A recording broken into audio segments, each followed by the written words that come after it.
Hey everybody, welcome back to the channel. If you lived through 2008, I would ask you to please let the community know what you remember.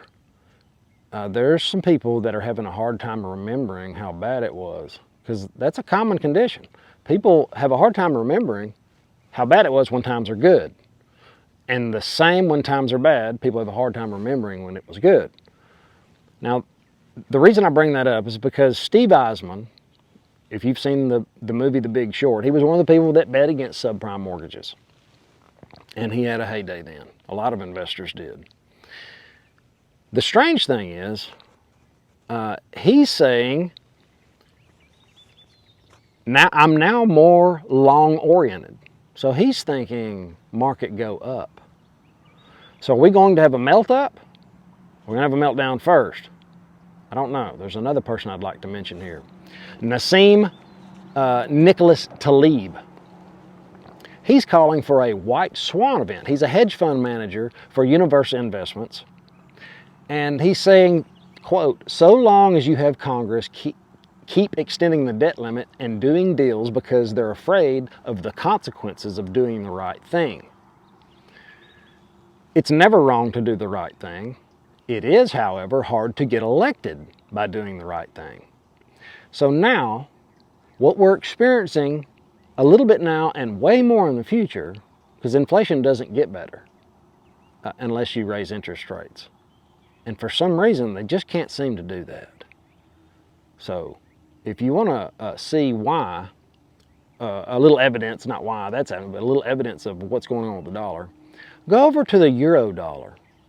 6E1.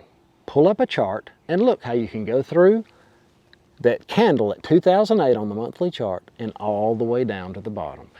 It comes up and hits that line and it just goes down just forever. Is that going to get better? It might go up and hit the red line again, but I don't think it's just going to heal itself. Eventually, you're going to have a debt spiral. I'm looking for a white swan event, a risk that is more probable than a surprise black swan event. White swans include both a U.S. deficit and an economy that is far more vulnerable to shocks than in prior years. Yeah, it's a house of cards. It's very, very fragile. So this is the two different stories. We got Nicholas saying one thing, we got Steve Eisman saying the other. Well, what do you think is going to happen? Are they going to do like all the other governments have done and print all the easy money because it's easy after 2008? They broke it then. Now they have the ability to print as much money as they want to pay for whatever they want to. And they can't even pay for the interest on their debt. We couldn't do that. I couldn't do that. It would be like me having so much debt, I couldn't pay it, and I surely couldn't pay the interest, but I have to at least do that. So I would go to somewhere else and borrow the money and pay that. Who is the government borrowing from? Itself. To fund whatever it wants. Like this, for instance. You remember the IRS received $80 billion in extra funding in 2022? Who do you think pays for that?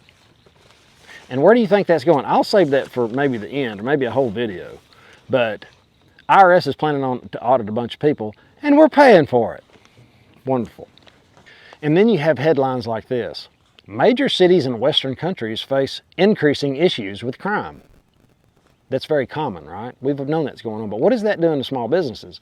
When these entrepreneurs that visit Paris, London, and San Francisco, and they see other entrepreneurs struggling with petty crime, garbage, and vandalism, they're feeling the pinch over there too. Take California, for instance. In 2020, they lowered the theft and drug possession felonies to misdemeanors. This led to a huge spike in shoplifting. Who would have thought it? Who would have thought that would happen if you let the criminals out of jail, for whatever reason that may be, that crime goes up. Wow, it's incredible. Crimes are no longer prosecuted as felonies, therefore arrest and prosecutions have decreased. So the cops aren't even bothering. They can't even get a conviction.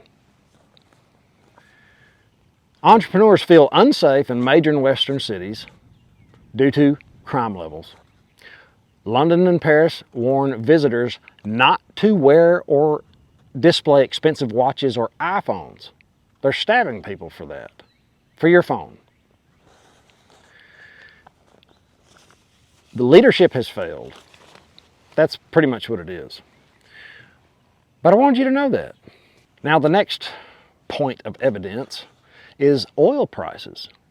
What does that have to do with inflation? A lot. Oil prices have a large influence on overall inflation. Energy is core input that gets passed down to the consumer. Energy runs everything. Diesel fuel is the lifeblood of the economy.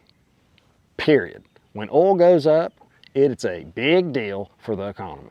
It's like something that another government can, other governments, being OPEC Plus, can control.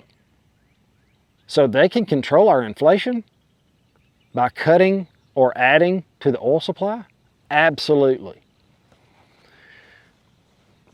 This contributed to higher inflation readings in 2022.